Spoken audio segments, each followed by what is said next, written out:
ମାନବିକତା ଦେଖାଇଲେ ବିକ୍ରମପତି କହନ୍ତି ଇଚ୍ଛା ଶକ୍ତି ଥିଲେ ବୁଦ୍ଧି ଆପେ ଆପେ ଆସେ। କେନ୍ଦୁଝର ଜିଲ୍ଲା ଭଦ୍ରାସାହି ଗୋଲେଇ ଛକ ରାସ୍ତାରେ ଦୀର୍ଘଦିନ ହେବ ଖାଲ ହୋଇଯାଇଥିଲା, ଯାହାଫଳରେ ବାରମ୍ବାର ଛୋଟ ବଡ଼ ଦୁର୍ଘଟଣା ଦେଖିବାକୁ ମିଳୁଥିଲା। ଏହା ବାବଦରେ ବଡ଼ବିଲ ପୂର୍ତ୍ତ ବିଭାଗକୁ ଅନେକ ଥର ଅବଗତ କରାଇଥିଲେ ମଧ୍ୟ କୌଣସି ପ୍ରକାର କାର୍ଯ୍ୟାନୁଷ୍ଠାନ ଦେଖିବା ପାଇଁ ମିଳିଲା ନାହିଁ ଏପର୍ଯ୍ୟନ୍ତ। ଏଣୁ ଦୁର୍ଘଟଣାକୁ ଆଖି ଆଗରେ ରଖି ଆଜି ସମାଜସେବୀ ବିକ୍ରମପତି ନିଜ ଅନୁଦାନରେ ଦୁଇଟି ବଡ଼ ବଡ଼ ଖାଲକୁ ବାଲି ସିମେଣ୍ଟରେ ଉକ୍ତ ଖାଲଗୁଡ଼ିକ ସମତଳ କରିବାରେ ସକ୍ଷମ ହୋଇଛନ୍ତି।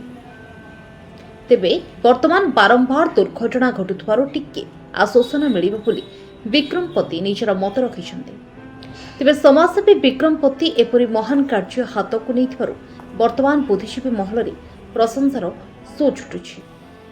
କେନ୍ଦୁଝର ଯୋଡ଼ାରୁ ଗଣେଶ୍ୱର ପାତ୍ରଙ୍କ ରିପୋର୍ଟ, GSP ଇଣ୍ଡିଆ।